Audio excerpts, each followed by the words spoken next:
विठ्ठल जळी स्थळी भरला, विठ्ठल जळी स्थळी भरला, नाव कोठे नाही उरला.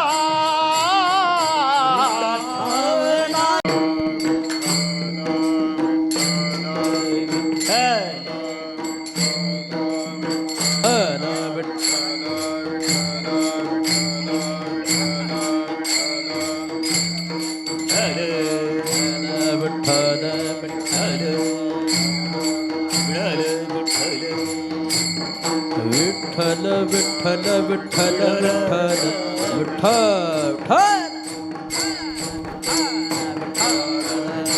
विठ्ठल विठ्ठल विठ्ठल विठ्ठल. बोला पुंडलिक वरदा हरी विठ्ठल श्री ज्ञानदेव तुकाराम.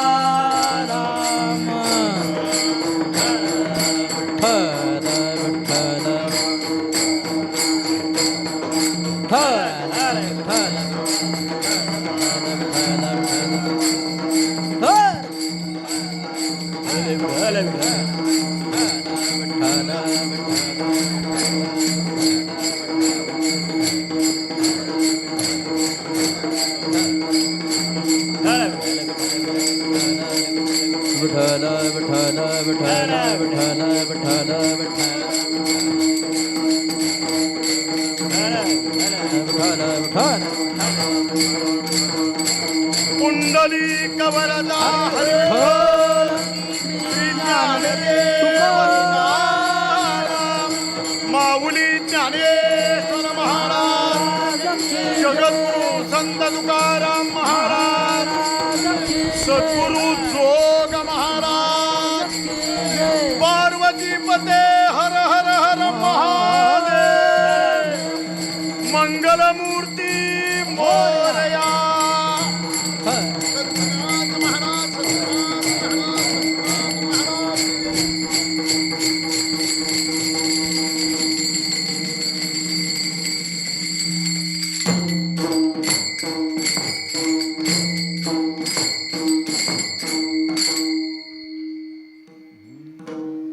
एवढा प्रभू भावे, एवढा प्रभू भावे, तेने संपुष्टी राहावे. होय भक्ती केला तैसा, पुरवी धरावी ते इच्छा. एवढा जगदानी, एवढा जगदानी, मागे तुळशी दळ पाणी. होय भक्ती केला तैसा, पुरवी धरावी ते इच्छा. आला नावा रूपा, आला नावा रूपा, तुका म्हणे झाला सोपा. होय भक्ती केला तैसा, पुरवी धरावी ते इच्छा.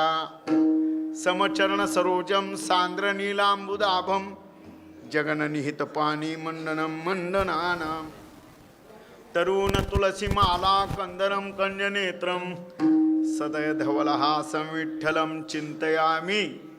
अलंकापुरी रम्यसिंहासनस्थं, पदाम्भोज तेज स्फुरदिक् प्रदेशं. विधीन्द्रादिदेवै सदा स्तूयमानं, समाधिस्थमूर्तिं भजे ज्ञानदेवं. पांडुरंगा करू प्रथम नमन, दुसरे चरणा संतांचिया. त्यांच्या कृपादाने कथेचा विस्तारू.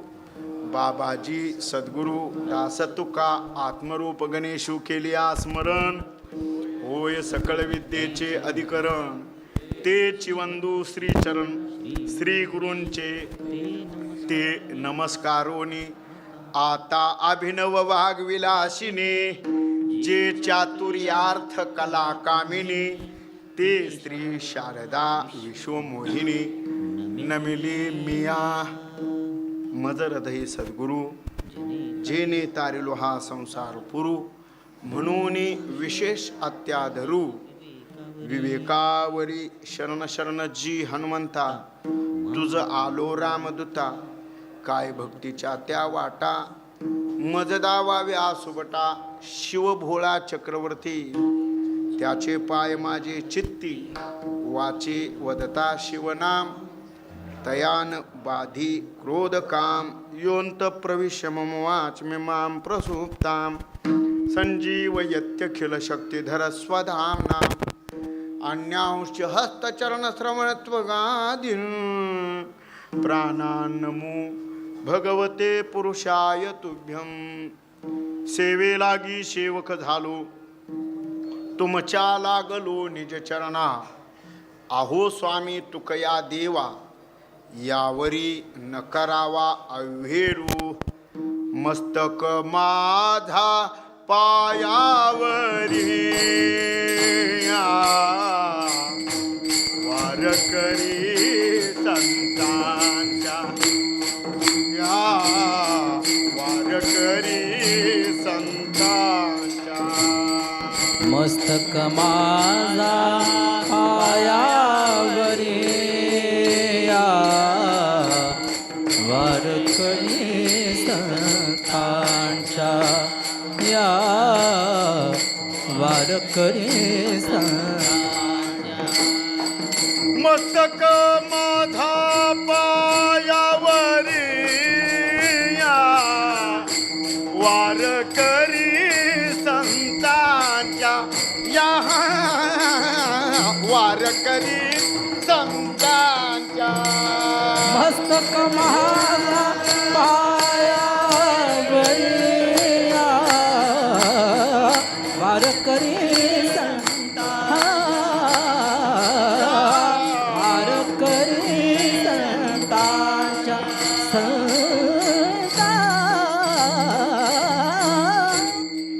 एवढा प्रभू भावी तेने संपुष्टी राहावी होय भक्ती केला तैसा पुरवी धरा वितेच्छा.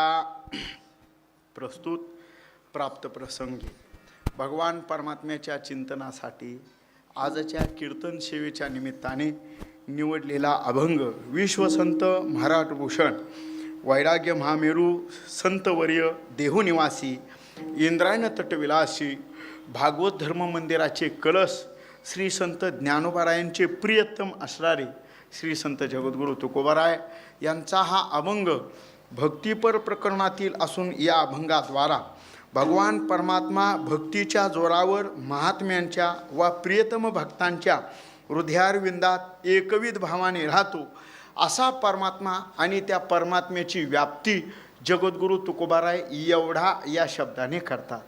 परमात्मा किती व्याप्त आहे त्याचं वर्णन या अभंगामध्ये आहे. ठला विठ्ठला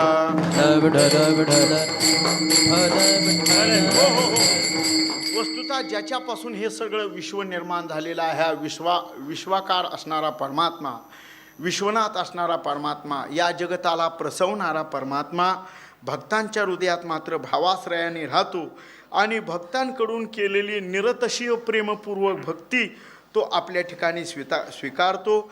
भगवान परमात्मा भक्ताची याती कोणती आहे तो पाहत नाही, केवळ भक्ताचा प्रेमभाव शुद्ध भाव पाहतो आणि भक्ताने औपचारिकता म्हणून निमित्त मात्र म्हणून जगताचा करता परमात्मा फक्त भक्तानं दिलेलं पाणी किंवा तुळशीचं पान एवढा विश्व निर्माण करणारा परमात्मा तेवढ्याशा गोष्टींवर तेवढ्याशाच पदार्थांवर संतुष्ट होतो असा त्याचं मूळ स्वरूप निर्गुण निराकार असूनही तो भक्तांच्या भक्तिप्रेमा खातर किंवा भक्तांच्या भक्तिप्रेमासाठी म्हणून निर्गुण स्वरूप सोडून सगुण साकार झाला म्हणूनच त्याची भक्ती करता येऊ लागली असा या अभंगाचा सरळ अर्थ कीर्तन संपलं. चिंतन सेवा काय आणखी तुम्हाला काय सांगावं बरं. खरं तर सांगू माझंच भाग्य मानावं लागेल परम भाग्य आणि कदाचित गुळाचं भाग्य बरं असं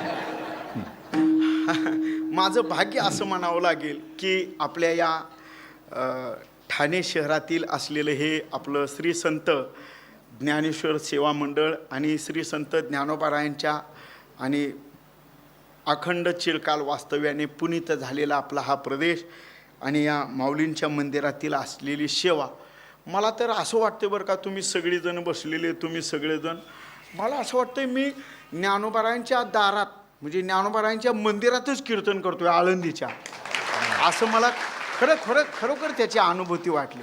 माझ्या अंगावर काटा आला वा, शहरे आले माझ्या अंगावर.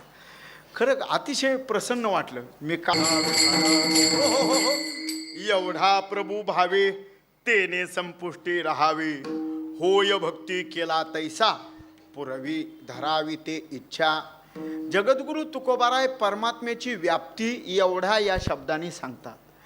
एवढा या शब्दाची व्याप्ती आजपर्यंत मला तरी असं वाटतं कितीतरी साहित्यिक झाले, कितीतरी व्याख्याते झाले, अगोदर आमच्यापेक्षाही श्रेष्ठ कीर्तनकार झाले, तरीसुद्धा एवढा या शब्दाची आणि तुकोबारायांच्या भाषेत असणाऱ्या एवढ्या शब्दाची व्याप्ती, उंची, खोली, लांबी, रुंदी वगैरे त्याची परमाणुता मोजू शकत नाही. एवढा हा शब्दच मोजता येत नाही.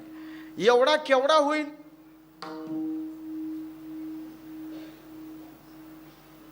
एवढा केवढा होईल? एवढा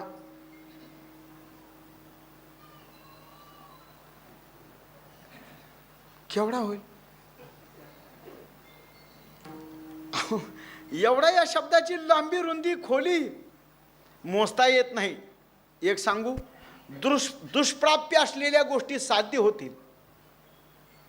दुष्प्राप्य असलेल्या गोष्टी साध्य होतील. दुष्प्राप्य आहेत ह्या.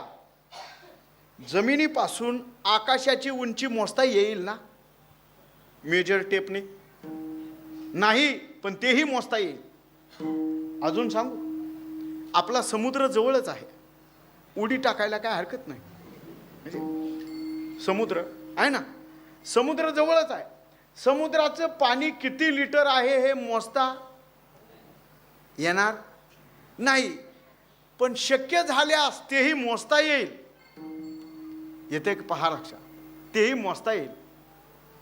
अजून पृथ्वीची परमाणुता मोजता येणार. पृथ्वी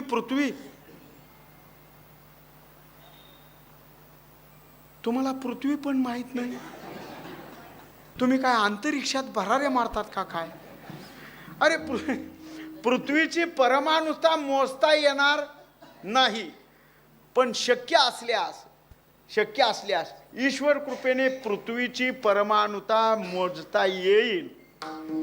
अजून सांगू, याच्याही पलीकडं हवामान खात्याच्या अंदाजानुसार पावसाची परमाणुता मोजता येईल. त्याच्याही पलीकडे सांगू, पंचमहाभूत ज्याच्याकडून निर्माण झाली, या पंचमहाभूतांच्या ठिकाणी असणारं एक एक लक्षण मनुष्य बुद्धीला मोजता येईल.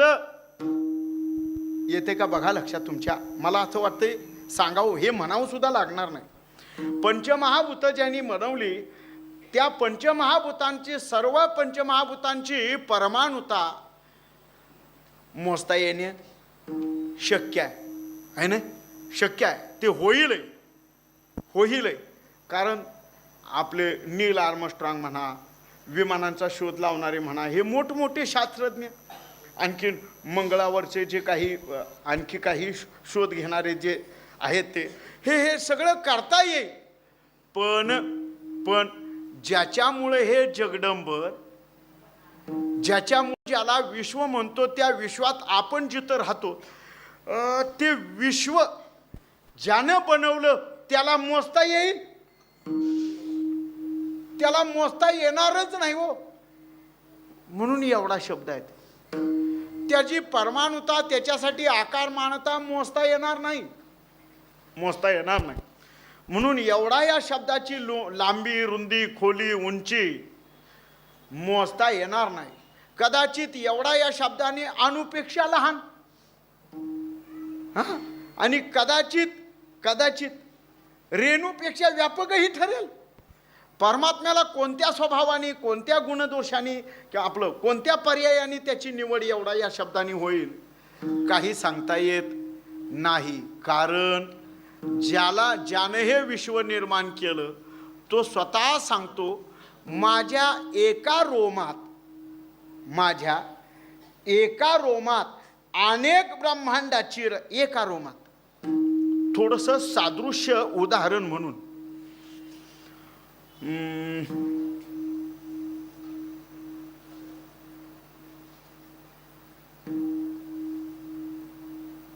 सत्राजिताची कुमारी सत्यभामा, भगवान परमात्म्यावर आलेला सैमंतक मण्याचा आळ आणि त्या आळाचं निर्दळण, आलेल्या आळाचं निर्दळण करण्यासाठी म्हणून परमात्म्यानं सैमंतक मणी शोध लावला. तो सत्राजिताच्या हाती आणून दिला आणि तो सत्राजिताने तो आपल्याकडे घेतला. सत्राजिताने देवाचे आभार मानले आणि सत्राजिताने अदवा तद्वा बोलला होता त्याबद्दल क्षमाही मागितली. आणि देवा, आपण सर्वज्ञ आहात, तेव्हा माझी एक इच्छा आहे. काय? माझी ही जी मुलगी आहे, कोण? सत्यभामा, माझ्या या मुलीचा आपण पत्नी म्हणून स्वीकार करावा आणि तुम्हीच या माझ्या मुलीच्या योग्यतेचे वर दिसता, अन्य कोणी दिसत नाही. तुम्ही माझ्या मुलीचं पाणीग्रहण करून, तिचे वरण करून आणि खरोखर मला क्षमा केल्यासारखा असा मला आनंद वाटेल, तेव्हा तुम्ही माझ्या मुलीचा पत्नी म्हणून स्वीकार करावा. देवाने ते मान्य केलं. देव म्हणाला, माझा हा द्वापार युगातला अवतार त्याच्यासाठीच आहे. मी राम अवतारामध्ये एकीसाठी फिरत होतो, वनवन वनवन, आहे का नाही? राम अवतार काय झालं? नाही ना काय, एका अवतारामध्ये वनवन वनवन भटकलो. अनेक ऋषी मंडळींना मी त्यावेळेला आश्वासनं दिली. मिथिलावासी, अयोध्यावासी, दंडकारण्यवासी ऋषी मंडळी यांनाही त्यावेळेला मी आश्वासनं दिली, मी तुमच्या सर्वांचा स्वीकार आणि पुढच्या अवतारामध्ये करेन. म्हणून आता मला ते शक्य आहे. मी तुमची मुलगी, मी माझी पत्नी म्हणून स्वीकारू इच्छितो. सत्राजिताला आनंद वाटला आणि मग सत्राजिताने लग्न वगैरे त्यांची ती विधिवत जे काय असेल ते नियम केले आणि नारद महर्षी तिथं आले. नारदाने विचारलं, देवा, अगोदरच एक सिम कार्ड घरी पडून आहे आपलं, अगोदरच म्हणजे घरी आहेत, म्हणजे रुक्मिणी आहे, तिची परवानगी. अरे, तिची परवानगी घेण्यासाठी काय गरज आहे? माझा हा अवतारच असा आहे. 16 सहस्त्र भोगीशी, ब्रह्मचारी म्हणविशी, लटिकेची ठकविशी, कुलुलुलुलू. नामदेवराय वर्णन करताय. कुलुलुलुलू याचा अर्थ चारी वेदांसाठी हे अक्षर आहे. ऋग्वेद, यजुर्वेद, अथर्ववेद, सामवेद हे चारीही वेद ज्याच्या ब्रह्मचारी व्रताची लीला वर्णन करता करता मुके झाले म्हणून कुलुलुलुलू. जसं की हे तुमच्या लक्षात येतंय का? जसं की आपल्या घरी असणारं लहान लेकरू आणि ते जास्त गोंडस असल्यानंतर, गोंडस असल्यावर त्याला काय उपमा देता हो आपण? काय उपमा देतात? तुमच्या घरी गोंडस लेकरं अजिबातच नसतात का? मग सांगायला काय हरकत आहे बाबा, आहे ना? काय सांगितलं? अहो, माझ्या ज्ञानोबारायांनी, माझ्या तुकोबारायांनी परमात्म्याला काय म्हणून उपमा? विठाई ही उपमा चांगली आहे, पण किठाई, किठाई म्हणजे काय? आपण एखाद्या मित्राला कसं म्हणतो? आपण जर आवडीचं असेल तर, अरे ए माझ्या म्हणजे त्याचं नाव जर सोनबा असेल, ए सोनबा का टोनबा असं म्हणतो का नाही? हे टोनबा म्हणजे काय आहे सांगा? ते प्रेमाचा अतिशय आहे. तसं नामदेवरायांनी परमात्म्याच्या स्वरूपाच्या सिद्धीसाठी किंवा ब्रह्मचारी व्रताच्या एकविधपणासाठी नामदेवरायांनी त्याला शब्द काय द्यावेत म्हणून पुढं बोललेत. चारीही वेद ज्याच्या पुढं मुके होतात, कुलुलुलुलू, यू यू यू यू यू, आहा आहा आहा, पुढं ब ब ब ब ब, आहे का नाही? हे जे शब्द आहेत ते प्रेमातिशयाने भक्तियुक्त अंतकरण विशेष ज्ञान अधिकारावर संपन्न होऊन असे शब्द निघतात. येते का पहा लक्षात? म्हणून असा जो आहे तर म्हणजे माझा अवतार याच्यासाठी नाही. मला अनेक स्त्रिया या अवतारांमध्ये आहेत आणि त्या सगळ्या स्त्रियांचा उद्धार माझ्या करवीचा आहे म्हणून मी लग्न करतोय. आता सत्यभामेशी, अहो मान्य आहे, पण पहिले तुमचे सासरे, तुमचे पहिले सासरे, आता यांचे पहिले सासरे कोण? भगवंताचे पहिले सासरे आहे का नाही? समुद्र. समुद्र आहे ना. लक्ष्मी कुणापासून झाली? आपल्यात जे मंगल अष्टका म्हटली जाते ना वर्ष श्राद्धाच्या वेळेला, आपलं काय ते हे असं होतं बघा कसं तरी. तुमच्या सगळ्यांच्यामुळं, तुम्ही आहे ना सगळे बारकाईनं ऐकताय त्यामुळं माझ्याकडे दडपण आलं. तुम्ही जर बारकाईनं ऐकत नसताना आणि ही महाराज मंडळी नसती ना, मग काहीही दडपून दिलं असतं. ऐका ऐका, ते बाकीचं जाऊ द्या, वात्रटिका सोडा, मुख्य बाजूकडे या. मला मुख्य असं सांगायचे, याचा लक्ष्मीचा वडीलच आहे ना. समुद्र कुठून, म्हणजे लक्ष्मी कुठून झाली? आपण मंगलाष्टकात म्हणतो ना, ज्यांची लग्न झाले त्यांनी तरी आठवा. हे आठवा. आपल्याला किती लक्ष्मी असावी? अरे लक्ष्मी कौस्तुभ पारिजातक सुराहा धन्वंतरी चंद्रमा गावकहा मधुगा स्वरास्वर गजो. पुढचं माझ्या पाठ नाही.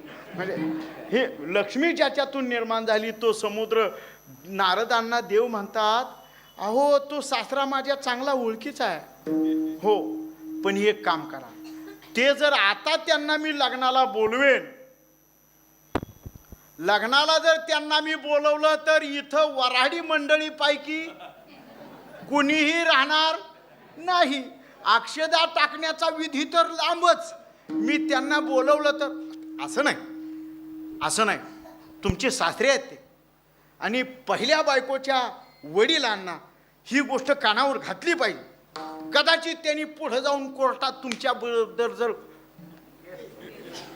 खटला टाकलास तर मग पहिल्या बायकोला पोळी द्यावी लागेल आणि तुम्हाला अखंड ब्रह्मचारी राहावं लागेल. म्हणजे बायका असून तरी काय उभे. हो, तुमच्या लक्षात येत आहे ना?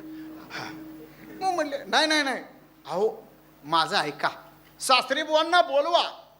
मुद्दा इकडे यायचा आहे आपल्याला, की परमात्म्याने बर म्हणले, नारदा तुमचं ऐकतो, मग चला माझ्यासोबत, तुम्हीही माझ्यासोबत चला, साक्षी पुरावे म्हणून तुम्ही असा, आणि मी आमच्या सासऱ्यांना लग्नासाठी निमंत्रण देतो असं म्हटले. आणि मग भगवान परमात्मा गेले सासरेबुवांच्याकडे. आपल्या बायकोचे वडील आहेत म्हणून आदराने नतमस्तक झाले आणि नारदांना सांगायला लावलं, तुम्ही सांगा यांना आपल्या जावयाचं दुसरं लग्न आहे, तुम्ही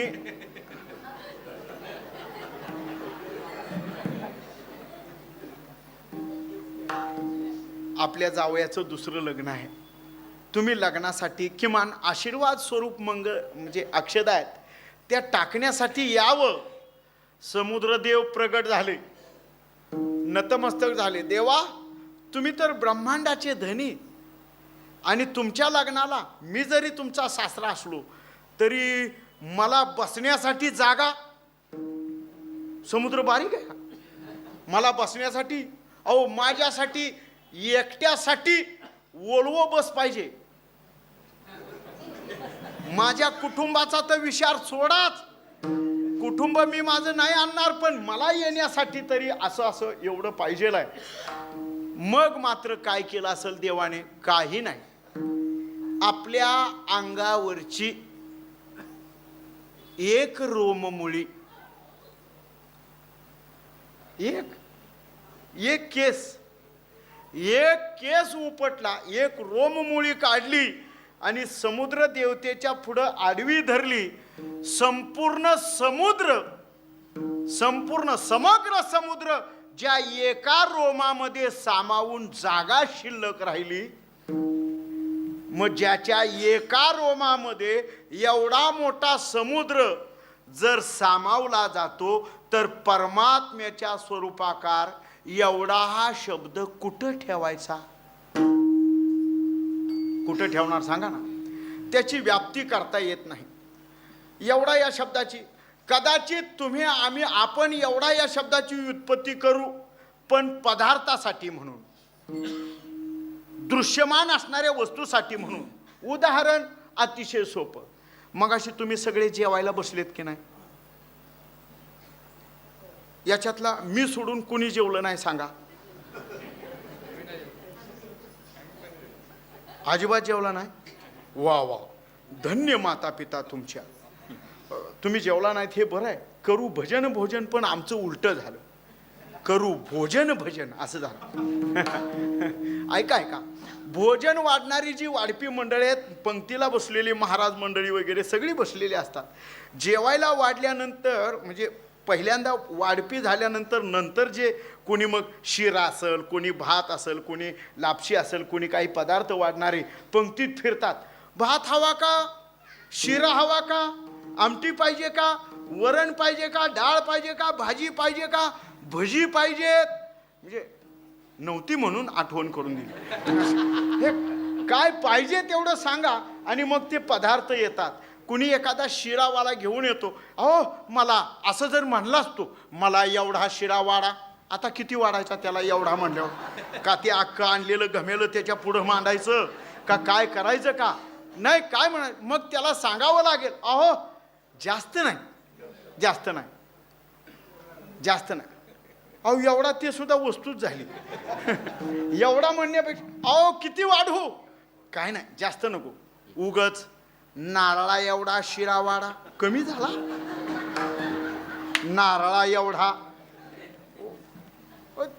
कुणी एखादा नको नको, अहो मला महाराज म्हणते, अहो जरा घ्या, माझ्या शेजारी बसलात, आज तुम्ही कीर्तनकारांच्या पंक्तीला जेव्हा थोडासा घ्या शिरा, मला जास्त नको. उगच सफरचंदा एवढा वाढा, कदाचित तोही जास्त होईल. दुसरा म्हणे हो मला जास्त होतो. उगच लिंबा एवढा वाढा, ज्याच्या गळ्यात माळही नाही, फाळ नाही, असा काय म्हणेल हो, मला किती शिरा वाढा. हा, तुम्हाला अनुभव आहे का काय? विठ्ठला विठ्ठला विठ्ठला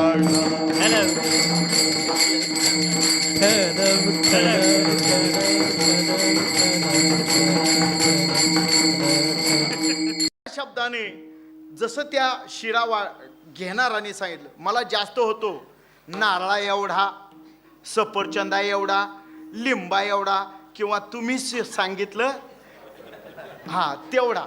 एवढा जसं हे पदार्थासाठी वाचक म्हणून ठरेल, तसं परमात्मा वाचक आहे का किंवा वस्तू स्वरूप आहे का?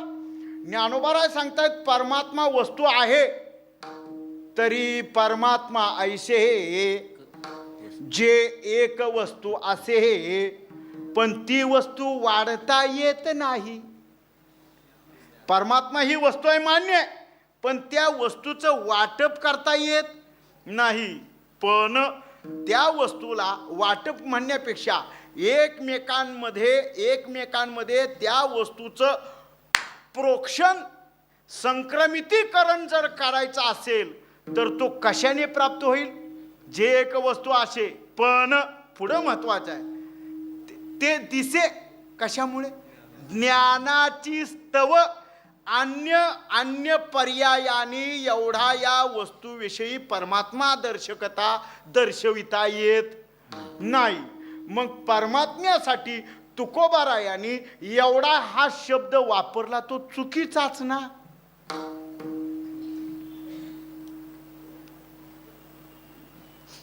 काय तुमचं म्हणणं आहे? चुकीचा नाही, चुकीचा. अहो कारण ज्यांनी आपलं आयुष्य पिढ्याच्या पिढ्या परमार्थात घालवले, परमात्म्याच्या शोधनार्थ ज्यांनी पिढ्याच्या पिढ्या घालवल्या, सहज वडिला होती सेवा म्हणून पूजितो या देवा, यांचं बोलणं व्यावृत्त कसं ठरेल? यांचं बोलणं चुकीचं कसं ठरेल? होणारच नाही. त्यामध्ये व्युत्पत्ती कशी येणारच नाही. दुजेपणा कसा येईल? अजिबात येणार नाही. द्वैत येणार अजिबात नाही. उलट द्वैत निरसन करणारे संत महात्म्यांचे शब्द, एवढा या शब्दाने परमात्म्याची स्वरूप सिद्धी कशी कशी वर्णन करतायत, फक्त त्याचे पर्याय पाहू. पर्याय आपण रात्रीचं ही चिंतन ऐकलं. वस्तुतः उपनिषदकाराने परमात्म्याची 2 रूपं सांगितलेली आहेत. मी त्याचा विस्तार करणार नाही. काल तुम्ही चिंतन ऐकलंय. उपनिषदकार सांगतायत द्वे वाव ब्रह्मणो रूपे मूर्तम चैवामृतम च असं म्हटलेलं आहे. म्हणजे एक स्वरूप आहे मूर्त आणि दुसरं आहे अमूर्त. रात्री महाराजांनी बोधले गुरुजींनी सांगितलेलंच आहे. परमात्म्याचं स्वरूप आहे सगुण साकार, निर्गुण निराकार. असं अनेक आपण प्रमाणंसुद्धा पाहिलेली आहेत काल. सगुण निर्गुण गुणाचे अगुण हरिविन मन व्यर्थ जात अव्यक्त निराकार नाही ज्या आकार जेथोनी चराचर हरिशी भजे. परमात्म्याचं ते स्वरूपच आहे. मग सांगा ते स्वरूप आहे तर कसं आहे सांगा. ते अव्यक्त आहे, निर्गुण निराकार आहे. 2 स्वरूप सांगितलेत ना उपनिषदाने सांगितली. ज्ञानोबारायांनी त्याच्यावर तर भाष्य उत्तम केलं. ज्ञानोबाराय सांगतात भगवंता अरे तुला काय म्हणावं बाबा. तुझ सगुण म्हणो की निर्गुण रे. तुझ सगुण म्हणो की निर्गुण रे. तुझ सगुण म्हणो की निर्गुण रे. तुझ सगुण म्हणो की निर्गुण रे. सगुण निर्गुण एको गोविंद रे. सगुण निर्गुण गोविंद रे. सगुण निर्गुण एको गोविंद रे. सगुण निर्गुण गोविंद रे.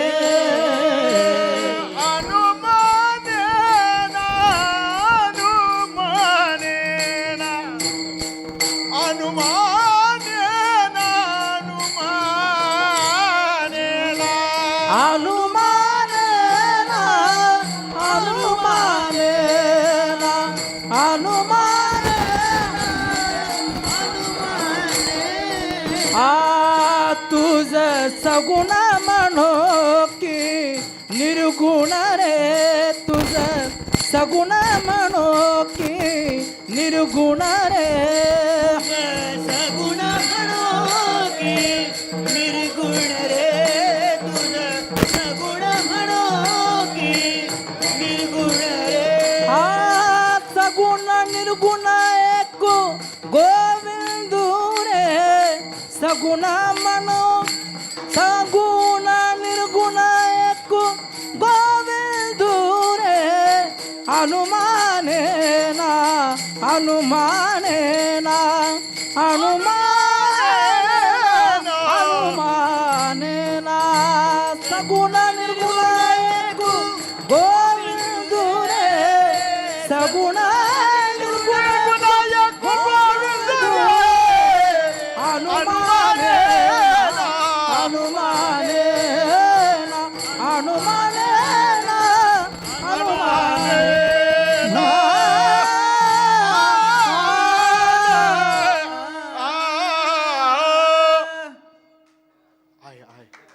मी म्हणलं काय हे सगुण निर्गुण एकू गोविंद. त्याला सगुणही म्हणा निर्गुणही म्हणा. माझ्या बाला काहीही म्हणा कोणतंही लक्षण द्या त्याला ते लागूच पडतं. बरं सगुण त्याला म्हणालो तरी तो निर्गुणाची खोळ बैसलाशी घेऊन म्हणजे निर्गुण स्वरूप होतो. आणि निर्गुण म्हणावं तर योग्य धर्म संस्थापना करण्यासाठी योग्य प्रकारचा युगधर्म जाणून परमात्मा पुन्हा अवतारालाही येतो. बरं त्याला अवताराला येण्यासाठी दुसऱ्या कुणाचं सहकार्य घ्यावं लागत नाही. त्याचीच असणारी दैवी गुणमयी माया या मायेच्या अनुषंगाने जे परब्रह्म स्वरूप असलेला तोच मायेचा संकल्प करतो आणि माया प्रसवतो. मायेच्या करवी रामकृष्णादिकी शरीर धारण करतो. रामकृष्णादिकांची शरीर सांगा बरं. त्या रामकृष्णादिकांच्या ज्या मूर्तीतलं किंवा रामकृष्णादिकांच्या त्या सगळ्या लीलाभूत असणाऱ्या त्या देवातलं जे तत्व आहे ते कोण आहे सांगा. अहो राम असला तरी तो निर्गुणच. कृष्ण असला तरी तो निर्गुणच, विठ्ठल असला तरी तो निर्गुण, गुरुदेव दत्त असला तरी तो निर्गुणच, अजून गणपती बाप्पा असला, भगवान शिवशंकर असले तरी निर्गुण. त्यातलं ते निर्गुणत्व श्रेष्ठ आहे ना, आहे का नाही? भगवान परमात्म्याने अर्जुनाला सांगितलं, अरे अर्जुना काय वेड आहेस तू, परी नेनसीच गावंडिया, अरे किती गावंडळ आहेस. अर्जुन विचारतो, का मला गावंडळ म्हणणारा तुम्ही कोण? तुम्ही तर माझ्या बायकोचे भाऊ आहात.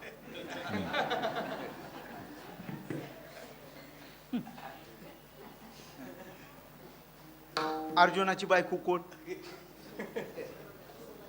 हा?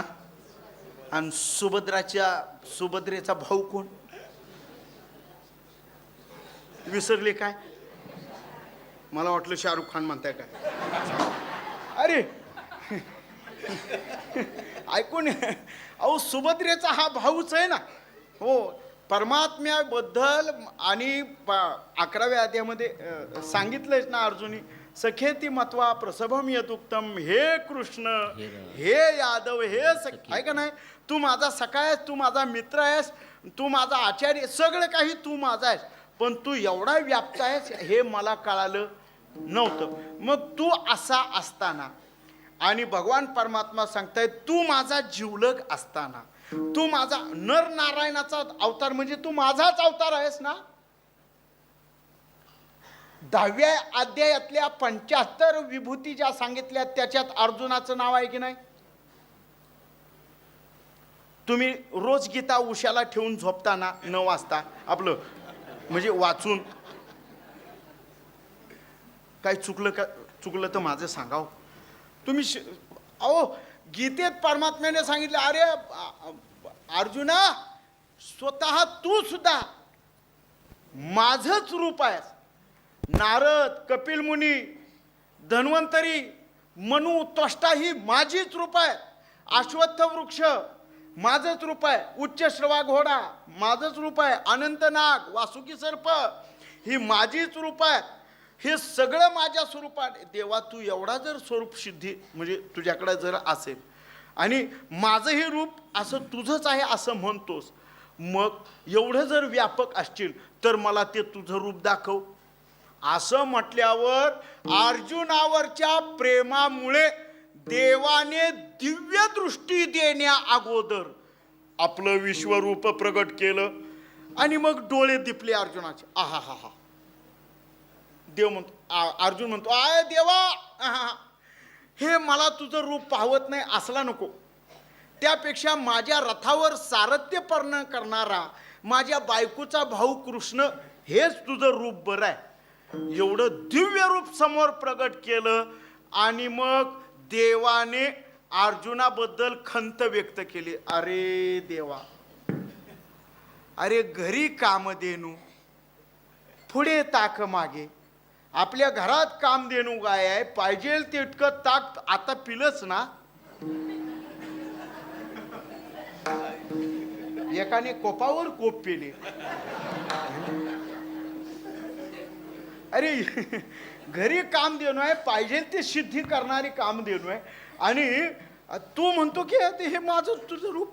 अरे खरं तर माझं ते मुद्दल स्वरूप आहे. ज्ञानोबा सांगतात की नाही, माझं हे मुद्दल स्वरूप आहे, पण अंग सांडोनी छाया आलिंगित वशिमा. अरे अर्जुना, माझं हे मुद्दल स्वरूप म्हणजे निर्व्याज स्वरूप आहे. मी कसा आहे, अजहा, नित्यहा, शाश्वतः, पुराणहा, समोहम सर्वभूतेषु असा मी आहे. नैनम छिंदती शस्त्राने असा माझं स्वरूप आहे. मी असा स्वरूपाने तुला दर्शनाभूत झालो तरी सुद्धा तू म्हणतोस ते सारथीपण बरं, तेच बरं. आहा हा, परी नेनसीच गावंडिया. अरे गावंढळ अर्जुना, तुला माझं जे मुद्दल स्वरूप आहे ते नको आणि माझी छाया म्हणजे सावली, छाया, अंग सांडूनी छाया म्हणजे सावलीला आलिंगन दिल्यासारखं. जसं की आपण आपल्या आवडत्या माणसाला आलिंगन देण्यासाठी त्या माणसाला बाजूला ठेवलं आणि त्याची सावलीच कवटाळत बसलो तर ती व्यक्ती मिठीत येते ना.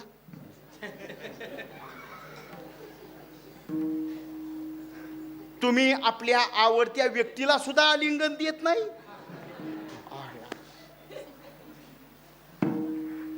अरे बाबा, सावलीला किती आलिंगन दिलं म्हणजे ती ज्या व्यक्तीची सावली पडली ती व्यक्ती आलिंगनात येईल? नाही येणार.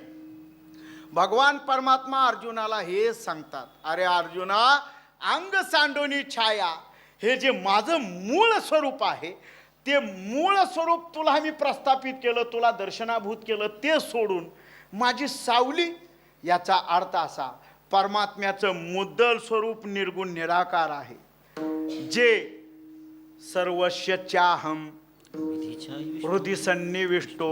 सांगा बरं किती व्यापकता आहे परमात्म्याच्या या स्वरूपाची. एक सांगू, तुमच्या आणि माझ्या हृदयात, सगळ्यांच्या हृदयात आत्माराम नांदतो हे ज्ञानोबारायांनी सिद्ध केलंयच ना. तैसा हृदयामध्ये मी रामू, आस्था सर्व सुखाचा आरामू, की भ्रांताशी कामू विषयावर, हे जर ज्ञानोबारायांनी सिद्ध केलंयच ना. सगळ्यांच्या हृदयात आत्मचैतन्याने तो परमात्मा राहतोच ना. दिसतो का? मग नाही का? दाखवा. दिसत नाही, कोठे न दिसे पाहत नाही दिसत तो, पण मात्र तुमच्या आणि माझ्या हृदयात. मला असं म्हणायचे, आपण सगळे वारकरी, आपण सगळेजण पुरुष वर्ग, तुमच्यात मीही धरा, आपल्यात जो नांदतो तो आत्मा नांदतो.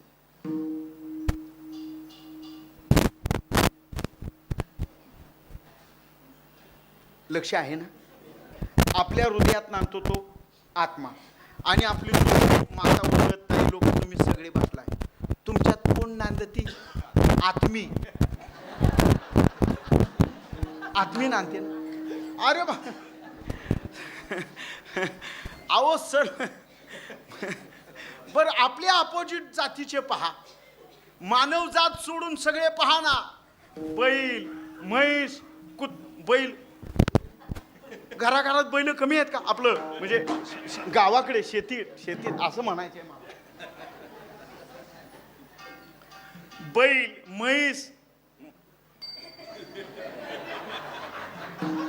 तुम्ही लक्षण दुसरीकडे नेऊ नका हो. काय असं? मी आपल्या घरी जातो.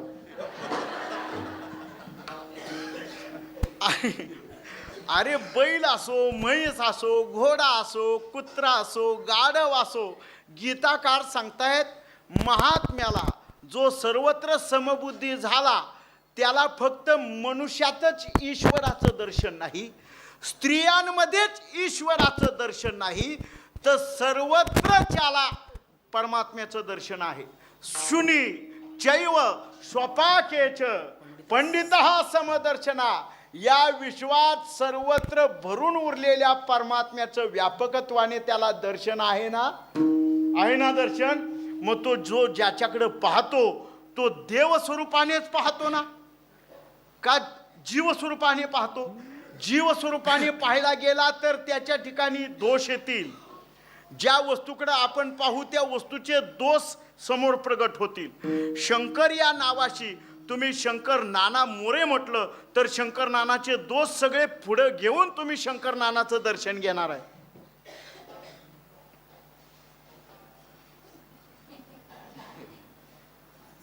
शंकर नाना गायक आहे खरा, पण त्याच्या अंगी एक ताठा आहे, याच्यासारखा चाली म्हणणारा कुणीच नाही. शंकर नाना आहे खरा, पण अतिशय चंचल वृत्तीचा आहे. शंकर नाना आहे खरा, पण त्याच्या ठिकाणी काय काय दुर्गुणच आहेत. तुम्ही जर वस्तू स्वरूपाने माझ्याकडे पाहाल, गुणदोष सगळे समोर येतील, पण या शंकर नानातलं जे आत्मचैतन्य आहे ते भगवान शिव स्वरूप आहे. असं जर पाहाल तर शंकर नानातलं देव तत्व दिसेल का माणूस तत्व दिसेल? परमात्म्या स्वरूप असणारं माझ्यातलं जे देव तत्व आहे ते तुम्ही पाहाल. तुका म्हणे कैची कीव आणि कोठे जीव निराळा, म्हणजे सर्व भूत मात्रात व्याप्त असणारा परमात्म्याचं दर्शन महात्म्यांना जे आहे ते आपल्याला होईल सांगता येत नाही. कदाचित गुरुकृपेचे थावे माता हात ठेवीला नव्हे थापटीला कराती. आपल्याला सद्गुरु कृपा झाली तर ब्रह्मांडात व्याप्त असणाऱ्या सर्व भूतमात्रांमध्ये नांदणाऱ्या आत्मचैतन्याचं दर्शन होईल. कर्मसाम्य दशा योग्य स्थितीला पोचल्यावर आपल्याला तेही सद्गुरुनाथ भेटतील. आपल्यालाही आपल्या पदाचं आणि आपण कोण आहोत याचं दर्शन घडवतील. नंतर होईल, पण तोपर्यंत तरी सर्वत्र परमात्मा आहे. आपण वेगळं राहून परमात्म्याचं अस्तित्व मानावं लागेल ना? लागेल. ज्ञानोबाराय सांगतायत काय परमात्म्याचं अस्तित्व म्हणावं. विठ्ठल जळी स्थळी भरला, विठ्ठल जळी स्थळी भरला, भाव कोठे नाही उरला, नाही उरला. आजिम्या दृष्टीने पाहिला विठ्ठलची. आज म्या दृष्टीने पाहिला विठ्ठलची. विठ्ठल जळी स्थळी भरला, रिता ठाव नाही उरला. आज म्या दृष्टीने पाहिला विठ्ठलची. विठ्ठल विठ्ठल जळी स्थळी भरला, रिता ठाव नाही उरला. आज म्या दृष्टीने पाहिला विठ्ठलची. विठ्ठल असा परमा विठ्ठल जळी स्थळी भरला, रीता ठाव कोठे नाही उरला. आज मी या दृष्टीने पाहिला परमात्मा सगळीकडे आहे. एवढंच काय, सगळ्यांच्या पाठाचं प्रमाण पहा. जेने हे विश्व निर्मियले, महर्षी देवा संस्थापिले, 21 स्वर्गाते धरियले सत्ता मात्रे आपुल्या. ज्ञानोबारायांचंच हेही प्रमाण आहे. एवढंच काय, तीर्थयात्रेला चालत असताना ज्ञानोबारायांनी परमात्म्याच्या स्वरूपाची व्याप्ती नामदेवरायाला सांगितली. अरे नामदेवा, तू ज्याला विठ्ठल म्हणतो सांगत असताना त्यांनी ते मानवी हृदयाचं परीक्षण करून पाहिलं तर त्या हृदयामध्ये असं त्यांनी गुरुजींनी सांगितलेलं होतं. म्हणून सांगतो या, माझ्या पदरचं नाही.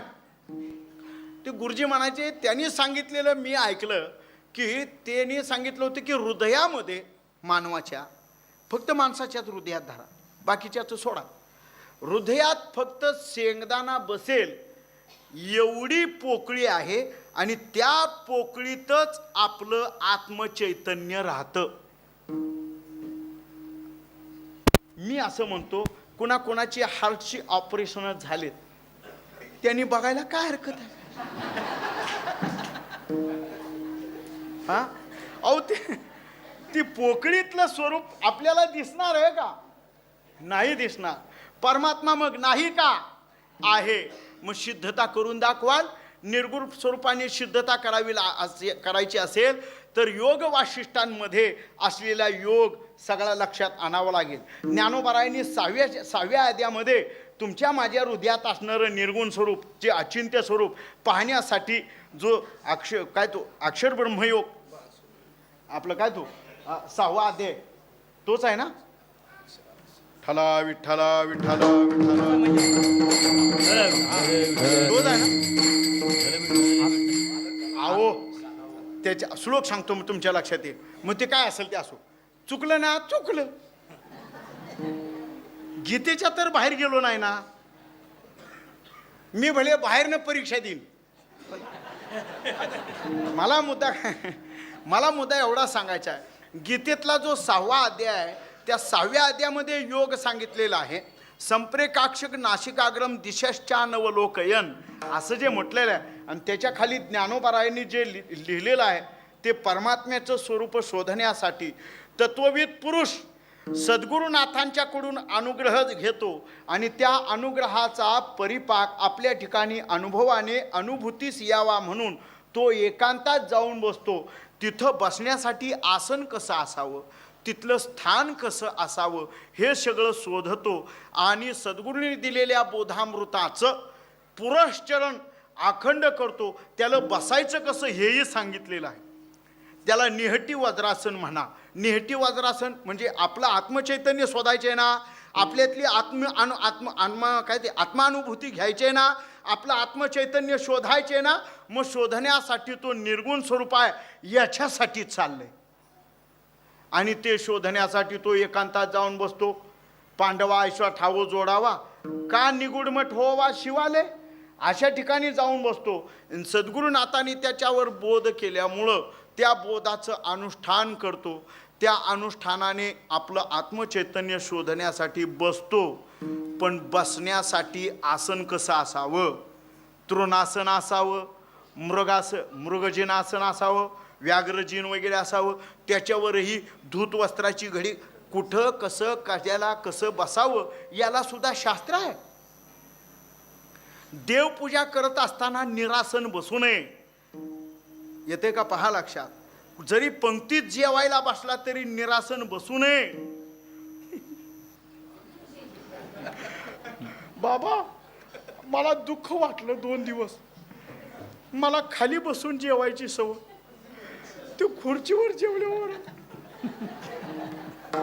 तुम्ही सगळेजण खुर्चीच्या खाली बसून जेवलात ना? अरे बाबा, बसण्यासाठी आसन असाय, शुद्धता असावी. कुठेही बसलं तरी. जुनी म्हातारी माणसं बघा, गावाकडली जुनी म्हातारी माणसं, आपल्या खांद्यावर टावेल नाही तर लुंगी असणार. जिथं जातील तिथं पाहुणा आपल्याला आसन टाकेल त्याची वाट नाही बघायची. आपल्या खांद्यावरची लुंगी उपरनं खाली टाकायचं आणि त्याच्यावर बसायचं. आसनाविरहित बसू नये. मग साधना करण्यासाठी आसन नको का? त्यातल्या त्यात हरिणाचं कातडं, वाघाचं कातडं चालेल.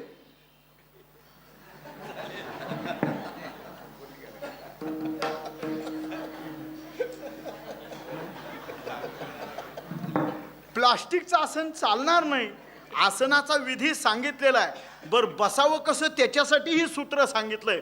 ज्ञानोबारायांनी सांगताना सांगितलं, योग वाष्टितामध्येही ते आलंय, माझ्याही वाचनात सुरूसूत्रातून मी वाचलेलंही आहे आणि मी तुम्हालाही ते सांगतो. गुरुजींच्याकडूनही ऐकलंय. बसण्यासाठी आपल्याला पायाला 2 टाचा आहेत. ज्याच्या टाचा नाहीत त्याचा भाग सोडून टाचा आहेत. 1 टाच गुदस्थान आणि 1 टाच जननेंद्रियाच्या खाली 4 बोटाची शिवण आहे. तिथं मूलाधार चक्र राहतं. त्या मूलाधार चक्रापासून शरीरामध्ये 6 चक्र आहेत. मूलाधार चक्र, स्वाधिष्ठान चक्र, मणिपूर चक्र, अजून अनाहत चक्र, अजून विशुद्ध चक्र आणि इथं आज्ञा चक्र. 6 चक्र आहेत ना? मोजली नाही तुम्ही? अरे अरे, माझं कीर्तन वाया जाणार. 6 चक्राचं भेदन करणारी कुंडलिनी जगदंबा ती आपल्या पाठीच्या कण्यात राहते. आपल्या पाठीच्या कण्याला इथं जे माकड हाड म्हटलं जातं, इथं जो मुख्य कण्याचा भाग जिथून सुरू होतो त्याला मेरुदंड पर्वत म्हणतात. आणि या मेरुदंड पर्वताच्या ठिकाणी सुषुम्ना नाडी, तिचं सर्पिणीच्या आकाराची, आरक्त वर्णाची, म्हणजे महिलांच्या सुवासिनी स्त्रीच्या कपाळावर असणाऱ्या लालग्या टिकलीसारखी. कुंकू म्हणणारच नाही मी.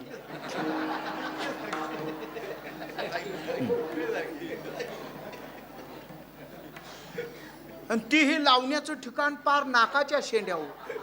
अरे हा काय दुसऱ्याला मजला देताय का काय? जाऊ द्या. ते बाकीचं मोरू द्या. बाकी आपल्याला कीर्तन संपवायचं आहे. तुमच्या सगळ्याची भोजनाची वेळ पाहून मला संपवलं पाहिजे. मला फक्त एवढा या शब्दाची उत्पत्ती सांगण्याकरता हे सगळं तुमच्यासमोर सोंग करावं लागतंय.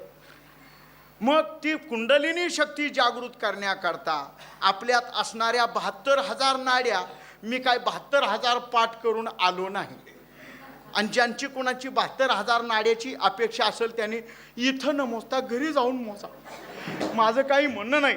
मुख्यत्वे असलेल्या आणि गुरुजींनी सांगितलेल्या नाड्या सांगतो. हस्ती, जिव्हा, पुषा, अलंबुषा, यशस्विनी, कुद्धू, तुर्यगा, पद्मिनी इत्यादी नाड्या आहेत शरीरात.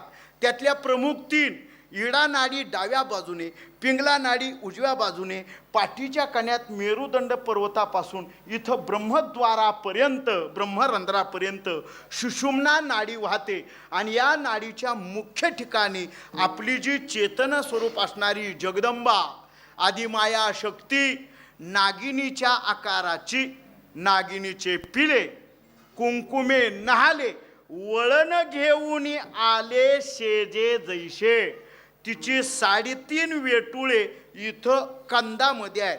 नाभिस्थान आणि जनेंद्रियाच्या मध्ये जो पोटाचा भाग आहे याला स्त्रिया आणि आपण सगळे ओटी पोट म्हणतो.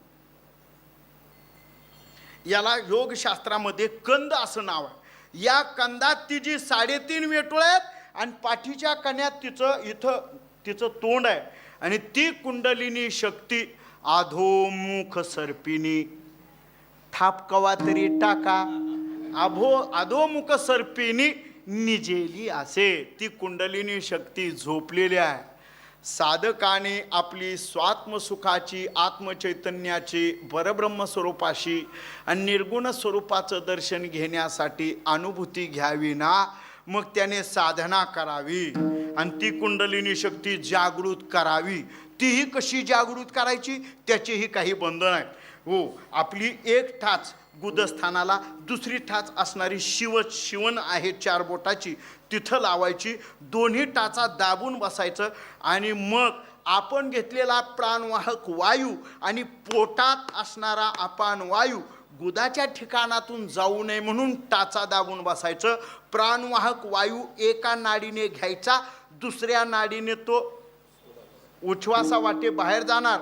पण घेतल्यानंतर तो काही काळ आपल्या जठराग्नीत राहिला पाहिजे, मगच त्याचं आणि पुन्हा रेचन करायचं. त्याला 3 प्रक्रिया आहेत, पूरक, कुंभक आणि रेचक. या 3 प्रक्रिया अशा केल्या जातात. साधारणपणे आपण श्वास घेतो तो किती वेळा?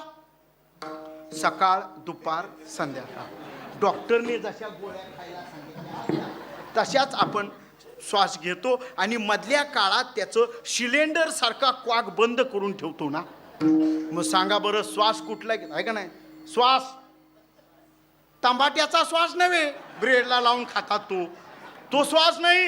अरे जीवना जो श्वास आपण घेतो, योग सूत्रकार सांगतात मनुष्य मात्र 21,600 वेळेला श्वास घेतो आणि त्या श्वासाच्या उच्छ्वासाच्या चयापचय क्रियेच्या द्वारा सद्गुरूंनी दिलेला बीज मंत्र त्याचं पुरस्चरण करायचं. सांगू थोडंसं सांगू. आपण एका नाडीनं श्वास आत घेतो. श्वास आत घेताना त्याचा ध्वनी काय होतो ऐकलाय का? ज्याने आहे ना, अरे बाबा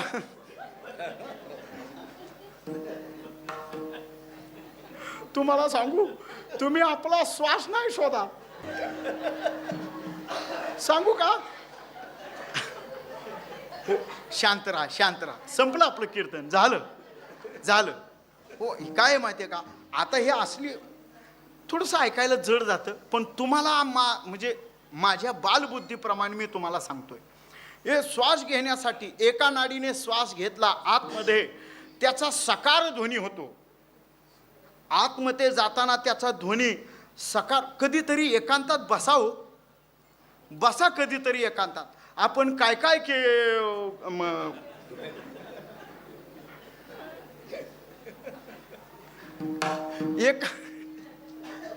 एकांतात जरा चिंतन करून बसावं. मग सकार ध्वनी एका नाकपुडीनेच त्याचा सकार ध्वनी असा होतो आणि उच्छ्वासा वाटे त्याचा हकार ध्वनी होतो. पण हे दोन्हीही नाद एकवटले असता इडा आणि पिंगला या दोन्हीही नाड्या बंद होऊन जो श्वास सुषुम्नेच्या द्वारे चालतो त्याचा ध्वनी आहे सोहम. तुकोबराय त्याच सोहमाच्या शब्दात आहेत. ऊर्ध्वमुखे आळविना सोहम शब्दाचा नाद आरूप जागविना दाता घेऊन या चंद घेऊन आला दान निज तत्व निज बोध स्वरूपी मेळविले नाव ठेविना वेद ते सोहम स्वरूप आपलं आहे आणि ते सोहम स्वरूप शोधण्यासाठी योग सूत्रकार सांगतात योगासाठी अष्टांग योग केला आला पाहिजे. यम नियम आसन ध्यान धारणा प्राणायाम प्रत्याहार मग समाधी आणि ती समाधी एका जन्मात तरी शक्य नाही. जर त्या समाधीच्या तुम्ही जर जवळ जाऊ पाहिलात तर ती परमात्माच त्याची आरशी परिस्थिती करतो.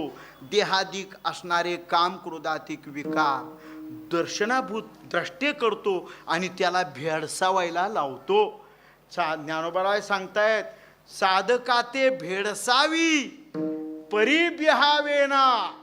रूप स्पर्शादी विषय अंतकरणात सुप्त रूपाने राहिलेले ते साधना करू देत नाहीत.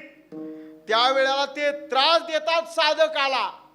मग साधकाने अचळ अशा सद्गुरु बोधावर असं राहावं आणि बोध संपन्न होऊन त्या सोहम तत्वाचा शोध घ्यावा. ज्ञानोबा सांगतायत माझी गुरु माऊली खरं सांगू का गुरु माऊलीनंच मला हे सोहळे प्राप्त करून दिले. मनोनी सेवका तुझे नि स्नेहाळे सोहम सिद्धीचे लळे पुढं पाळीशी तू. सोहम सिद्धी माझ्या सद्गुरुनाथांनी मी त्यांना पाहिलं तर ते माझे सद्गुरुनाथ फक्त निवृत्तीनाथ राहिले नाहीत तर ते व्यापक झालेले मला असे दर्शन झालं. असं सद्गुरु बोधामृताने तुष्टपुष्ट झालेल्या साधकाला परमात्म दर्शन एवढा प्रभू भावे एवढा प्रभू भावे एवढा प्रभू भावे भावे एवढा प्रभू भावे तेने संपुष्टे राहावे तेने संपुष्टे राहावे होय भक्ती केला तैसा होय भक्ती केला तैसा तेने संपुष्टे राहावे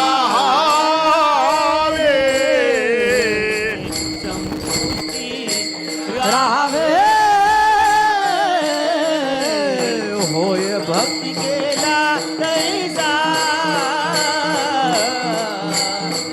होय भक्ती केला तैसा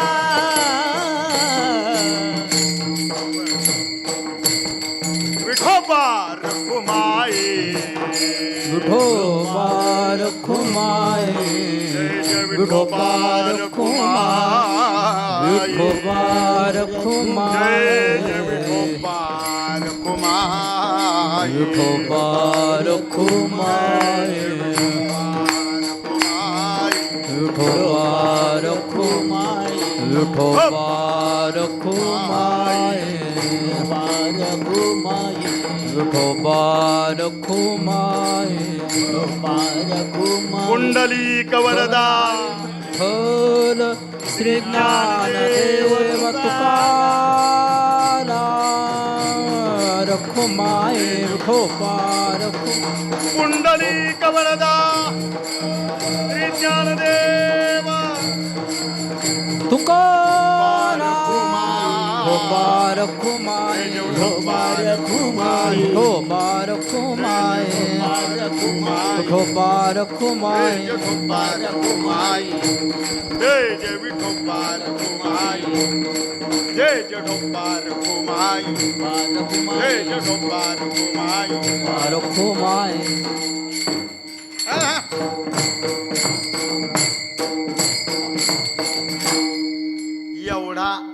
एवढा या शब्दासाठी एवढाच हार पुरेसा आहे.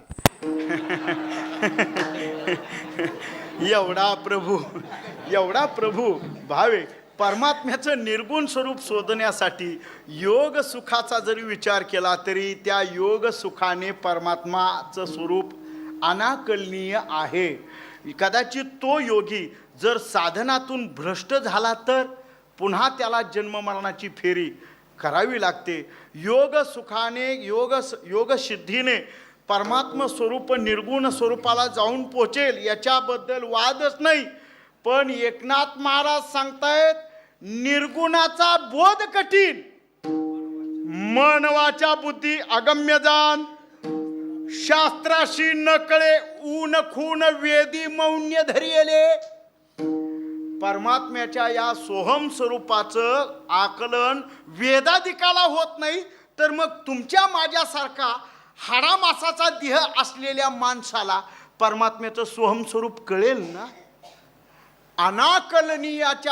अनाकलनीय स्थितीमध्ये असणारा परमात्मा एवढा प्रभू, निर्गुणापेक्षाही भिन्न गुणातीत असा परमात्मा, एका क्षणात माये करवी सगळी सृष्टी निर्माण करणारा परमात्मा एवढा प्रभू. आणि तोच परमात्मा सगुण झाला जी गोविंदू अति स्वानंद कंदू स्वलीला. एकनाथ महाराज सांगतात तोच निर्गुण असणारा सगुण झाला जी गोविंदू, तोच निर्गुण असणारा परमात्मा सगुण झाला. त्याला काय म्हणावं बाबा आणि कसा म्हणावं. उलट ज्ञानोबाराय सांगतात बस त्याच्या स्वरूप सिद्धी करतात त्याला बरवच म्हणावं. बरवावो हरी बरवावो बरवावो हरी बरवावो बरवावो हरी बरवावो बरवावो हरी बरवावो बरवावो हरी बरवावो. आ गोविंद गोपाळ गुण करवावो गोविंद गोपाळ गुण करवावो गोविंद गोपाळ गुण करवावो गोविंद गोपाळ गुण करवावो गोविंद गोपाळ गुण करवावो गोविंद गोपाळ गुण करवावो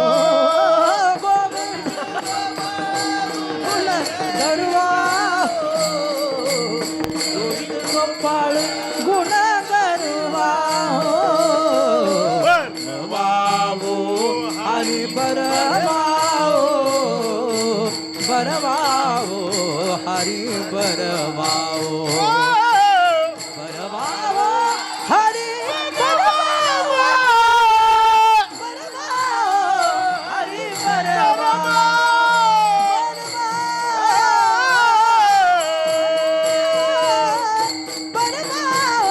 हरी बरवावो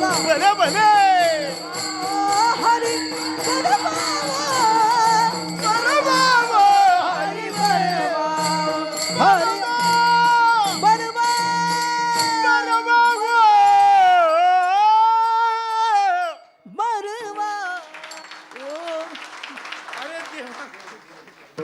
देवाला काय म्हणावं बाबा त्यापेक्षा आपण हेच म्हणावं. वा वा पांडुरंगा परमेशा हे अचिंत्य अगोचरा बरवाय असतो.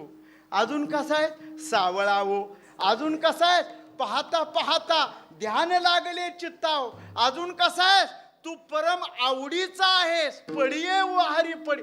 परमात्म्याला कोणतंही लक्षण द्यावं, कोणतंही लक्षण द्या ते त्याला लागूच पडतं. कधी निर्गुण म्हणा, कधी सगुण म्हणा, कधी गोविंदू म्हणा, कधी आनंदू म्हणा, कधी कसाही म्हणा, परमात्म्याला ही सगळी लक्षणं लागू पडतात. आणि सगळ्या लक्षणापासून जो व्यावृत्त होऊनही मायेच्या सगळ्या सृष्टीचा लय करून आपण मात्र एकमेवा द्वितीय राहतो, असा तो एवढा प्रभू. आता त्याची लक्षणं सांगू आणि साधारणपणे सकाळी 10 वाजता आपण कीर्तन सोडू. याच्यासारखा व्यापकपणात तोच एवढा प्रभू. याच्यासारखी सत्ता कुणाकडे आहे सांगा? मंत्र्याची सत्ता किती वर्ष बस. पण परमात्म्याची सत्ता त्रिकाल अबाधित. जेने हे विश्व निर्मिले महर्षी देवा संस्थापिले, किंवा ऐसा तू समर्थ ब्रह्मांडाचा धनी. एवढी परमात्म्याची सत्ता. म्या बोलविल्या वेदू बोले, म्या चालविल्या सुरू चाले, म्या हलविल्या प्राणू हले, जो जगाते चालिता. ही ज्याची सत्ता. वृक्षाचे ही पान हलेच्या आमदाराच्या हस्ते. असं आहे का?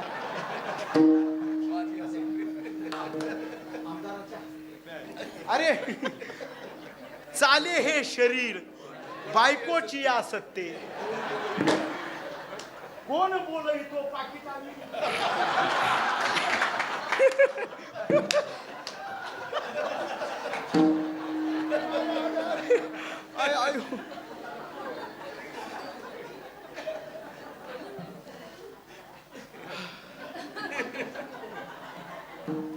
तुमच्या बरोबर मी पण हसलो, पोट भरून हसलो.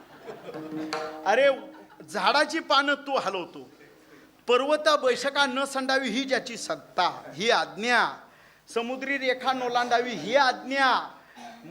काय मियाची नेमला साता, जो काळू ग्राशी तसे भूता, ही सुद्धा त्याची सत्ता. एवढा सत्ताधारी परमात्मा, याच्यासारखा दुसरा कुणी नाही. एवढा प्रभू. बर देखणेपणात म्हणाल तर याच्यासारखा देखणा कुणी आहे का? याची नावही देखणी, हा ना हात दिसायला नावापेक्षाही देखणा. राजस सुकुमार मदनाचा पुतळा, रवी शशी कळा लोपलिया. तुझी निडळी कोटी चंद्र प्रकाशे, कमल नयन हास्य वदन हासे. असा दिसायला सुद्धा देखना, ज्याच्या समोर लक्ष्मी लाजली. नुसत्या लाजण्यामुळं लक्ष्मीच्या पोटी पुरुषातला श्रेष्ठ पुरुष. आपली तुम्ही जर आपल्या बाबांची जर कोटी वाचली असेल, त्याच्यात लिहिलेलं आहे, त्याच्यात आहे लिहिलेलं. औसले सोपस्कर आहे. म्हणून मगाशी म्हणलो तूप घालून पुरणाची पोळी. खरपूस भाजलेले, फक्त खाणारानं नीट खावी अशी. आणि जो ज्याच्या सौंदर्याला पारावार नाही, लक्ष्मी भुलोनी झाली वेडे. मदन पोटाला पुरुषातला श्रेष्ठ सुंदर पुरुष. आपण पुरुष आहोत ना? विसरले का काय? नाही ना? अरे मग तुमच्या माझ्यातला पौरुषेयपणा, तुम्ही सर्व मातावर्ग, तुमच्या सर्व मातावर्गातलं सौंदर्याचं स्थित्यपणा, ज्याच्या स्वरूपामुळे तो स्त्रियांचं सौंदर्य काय आणि पुरुषांचं सौंदर्य काय याच्यापेक्षाही आहे ना. अहो एकाच वेळेला जर दोघांची मनोरथ तो पूर्ण करत असेल, येते का पहा लक्षात. एकाच वेळेला आदिपुरुष भगवान शिवशंकराला रासलीला कशी चालते पाहण्यासाठी गेला. आणि त्या शंकराचं सांगतोय, या शंकराचं नाही, पण त्या शंकराचा अनुभव हा शंकर सांगतो, एवढं ध्यानात ठेवा. भगवान शिवजी गेलं आणि ललितेला विचार, ललिते मला जाता येईल का आत? देवाने कोणत्याही पुरुषाला आत येण्यास मज्जाव घातलेला आहे, आणि मी तर परात्पर पुरुष आहे, मला जायला काय हरकत आहे? त्याच्यात आणि माझ्यात भिन्नपणा आहे का? म्हणजे कृष्ण परमात्म्यात आणि भगवान शिवशंकरात भिन्नता आहे का? नाहीच ना. दोन्ही एकाचे हृदयी जर दोन्ही एकत्र आहेत मला जायला काय हरकत आहे. ललिता म्हणली तसा अलाउड मिळणार नाही. पहिली पावती फाडा, मग टेबलावर जाऊन बसा. मग परमात्म्याने काय केलं. अहो परमात्म्याने परमात्म्याच्याच रूपाला भुलला आणि आपण अर्ध नारी नटेश्वर गोपीचा वेश धारण केला. तरी सुद्धा देवानं ओळखलं तुम्ही माझे आराधन आहात आणि तुम्ही या वेशात यावं आणि माझ्याकडे रास क्रीडेसाठी तुम्ही याचना करावी. हे तुम्हाला शोभत नाही. तुम्ही परमपुरुष आहात, तुम्ही ब्रह्म आहात. देवानं ओळखलं की नाही. पण देवाच्या स्वरूपासाठी देवच वेडा होत असेल एवढा देखना दुसरा कुणी आहे का. नाही. एवढा प्रभू. जाऊ द्या, तो परात्पर पुरुष बोलला त्याच्यात नवल सोडून द्या. पण सगळ्या देवांचा देव देवेंद्र म्हणजे इंद्र तुम्ही तिकडं लक्ष नेऊ नका. आपली कर्जमाफी होणार नाही.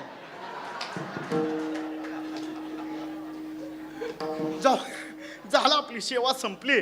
मला एवढं सांगायचे, देवेंद्राची पत्नी, तिचं नाव काय, शची. हा, गाडी उशिरा सुटली का काय. देवेंद्राची पत्नी शशी काही निमित्ताने परमात्म्याच्या दर्शनाला आली आणि परमात्म्याचं ते सावळं घनश्याम सुरेख मूर्ती पाहिली आणि शचीच्या मनात आलं, नुसतं मनात आलं. शचीच्या, देवेंद्राची बायको म्हणजे इंद्राच्या बायकोच्या मनात, शचीच्या मनात आलं. असा जर जोडीदार, असा जर प्रेमी, आपल्या इंग्लिशमध्ये काय म्हणतात त्याला, असं तुमच्या लक्षात आलं. तेरी बी चूप मेरी बी चूप. असा जर देखना जोडीदार माझ्या आयुष्यात लाभला तर मी आयुष्य याच्यावर प्रेमच करेन. देवाने शचीचं मनोगत ओळखलं आणि तिला म्हणाले, तथास्तु, मी तुझी इच्छा पूर्ण करण्यासाठी तुझा प्रेमी म्हणून द्वापार युगात गोकुळात कृष्ण अवताराने अवताराला येतो आणि तू त्यावेळेला माझी प्रेयसी म्हणून राधा या स्वरूपाने अवताराला ये. मला असं विचारायचे, देवादिदेव भगवान महादेव ज्याच्या स्वरूपाला भुलतात एवढा देखना, एवढंच काय, इंद्राची पत्नी शची ही त्याच्या स्वरूपावर भुलते, एवढा देखना परमात्मा याच्यासारखा दुसरा कुणी नाही. अजूनही पुढं सांगण्यासारखा आहे. हा अनंत मोठा आहे, हा भेद शून्य रहित असा आहे. कोणत्याच भेदाने त्याला सामावलं जात नाही. मग जड जीवाचा भेद असेल, जीव जीवाचा भेद असेल, जगत जीवाचा भेद असेल, जड जगताचा भेद असेल, किंवा जीव ईश्वराचा भेद असेल, ईश्वर ईश्वराचा भेद असेल, ब्रह्म आणि माया यांचाही भेद असेल, कोणत्याच भेदाने ज्याच्या स्वरूपाची सिद्धी अमर्याद आहे असा तो एवढा प्रभू. गीतेतलं वचन त्याच्यासाठीच आहे. गतीर भरता प्रभू साक्षी निवास शरणम सुरत प्रभव प्रलय स्थानम पुढं निदानम बीजमवेयम. असा जो परमात्मा एवढा प्रभू आणि तो भक्तांच्या हृदयात भावाच्या आश्रयाने राहतो. सत्यनारायण कथेचा पहिला अध्याय संपला. तो परमात्मा भक्तांच्या हृदयात राहतो. कुणाकुणांच्या भक्तांच्या हृदयात राहतो, फक्त नामनिर्देश करा. श्री संत सावता महाराज साठविला हरी जिही हृदय मंदिरी. दुसरे संतवर्य बिल्वमंगल, नंतरचं त्यांचं नाव आहे सुरदास, त्यांच्या हृदयात आहे.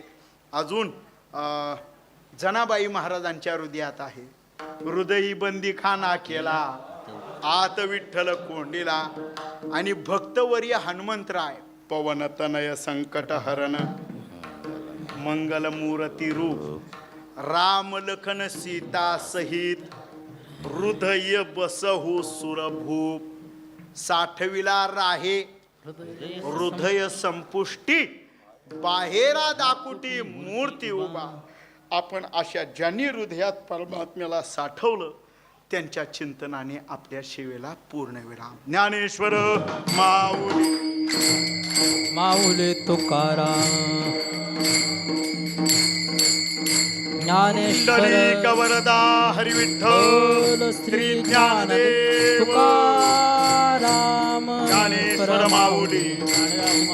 ज्ञानेश्वर माऊली, ज्ञानराज माऊली. तुकाराम तुकाराम, तुकाराम तुकाराम तुकाराम, तुकाराम, तुकाराम, तुकाराम. जय जय तुकाराम तुकाराम तुकाराम तुकाराम. तुकाराम, तुकाराम. कुंडलिक वरदा बोल श्री ज्ञानदेव तुकाराम तुकाराम. तुकाराम, तुकाराम.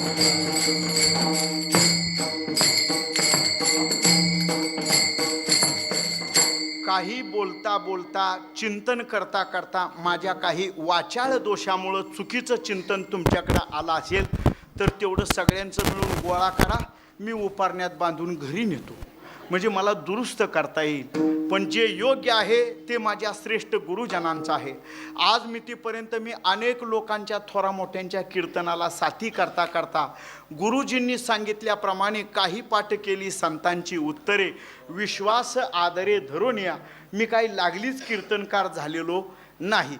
अगोदर पकवाज वाजवला, अगोदर दुसऱ्याच्या मागं चाली म्हणल्या, दुसऱ्याच्या मागं काकडा हरिपाठ दुसऱ्याच्या मागं म्हणलो, जरी त्याचा चुकीचा असला तरी आपण सुधरून म्हणलो. असं अगोदर कधी कधी दुसऱ्याने चुकीचं म्हणलं आणि माझ्यावर जरी रागवला तरी ते हे सहन केलं. अगोदर पकवादाच्या वडी काढायला शिकलो. त्या वडी काढलेल्या मीच वडी काढल्यात. हे सांगायला काय हरकत आहे, तुम्हाला करता यावं म्हणून तुम्हाला सांगितलं. असं अरे कीर्तन करायलाच वडी काढायला आजू आजू उद्या म्हणाल तुम्ही महाराज भजी भाजा असं जाऊ द्या. विनोदाचा भाग सोडा.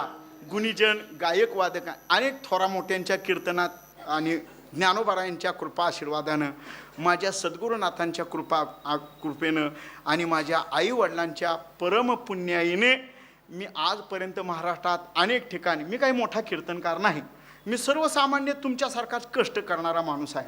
कीर्तन नसलं की मग मोलमजुरी मला काय जमीन जुमला वगैरे असं काही नाही. फक्त एक माझ्या वाडवडिलांनी आजोबा पणजोबांनी वारकरी संप्रदायाचा पायंडा आमच्यावर घालून दिला, तोच संप्रदाय फक्त जपतो आहे. संत महात्म्यांच्या वाङ्मयाचा प्रचार आणि प्रसार सद्गुरुनाथांच्या कृपेनं आणि माझ्या बुद्धीला जमेल तसं शक्यतो योग्य प्रकारे करण्याचा प्रयत्न महाराष्ट्रात आणि अनेक महाराष्ट्राबाहेर सुद्धा करण्याचा प्रयत्न, अतिशय सामान्य प्रयत्न करीत असतो. मी साधा वारकरी आहे, मी साधा मनुष्य आहे. माझ्याकडे काय कोणतं असं प्रगल्भ ज्ञान नाही, कोणते किती काही ग्रंथांचं वगैरे असं काही जेवढा घासून घुसून अभ्यास नाही केला. पण थोरा मोठ्यांची कीर्तनं ऐकली, त्यांच्या कीर्तनात चाली म्हणता आल्या, त्यांची काही सेवा घडली, त्या सेवेचाच परिपाक म्हणून मला खरं तर माझी इथं योग्यता नसताना या भूमीत मला कुठे गेला ही तुम्ही सगळी आपली इथली मंडळ गेली काय, गायब झाली हे काय कुणास ठाऊक. पूर्वीच्या दोंडा महाराजांनी, मामासाहेबांनी, अजून आपल्या बोधले बाबांनी, या जुन्या माणसांनी इथं खाली काय पुरून ठेवले का काय ते उकरून बघावं लागणार. खरं सांगू का, तुमच्या चरणांवर आम्ही दुसरं काही ज्ञान सांगावं अशी आमची इच्छा नाही. पण तुम्ही ज्या ज्ञानामृताने तुष्टपुष्ट झाला, त्या ज्यांचं तुम्ही सर्वज्ञ गुणीजनांचं, श्रेष्ठ गुरुजनांचं ऐकत आला आहात आणि त्याद्वारा तुम्ही इथं संप्रदाय जपतात, तुम्हा सर्व भाविक प्रेमळांच्या चरणी या शंकरबुवाचा साष्टांग प्रणिपात.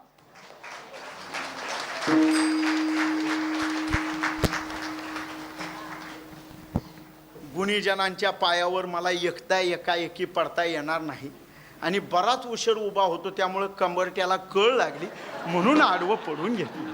नाही असं नाही. झालेली चिंतनाची सेवा गुणीजन गायक वादक श्रेष्ठ परमार्थाची अनुभवी मंडळी, तुम्ही सर्व गुणीजन श्रोते मंडळी, माता वर्ग असतील पुरुष वर्ग, सर्वांच्या चरणावर विनीत होतो आणि माझ्या या मोडक्या वाणीला मी इथंच पूर्णविराम देतो. बस ना, सगळ्यांना जेवायचंय. आला नावा रूपा तुका म्हणे झाला सोपा, होय भक्ती केला तैसा पूर्वी धरावी ते इच्छा. विठ्ठल जय जय विठ्ठल, जय विठ्ठल, जय जय विठ्ठल, विठ्ठल जय जय. हा बोलिले कुरे वेडे वाकुडे उत्तर,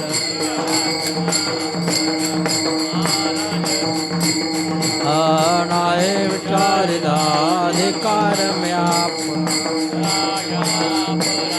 महाराज तुम्ही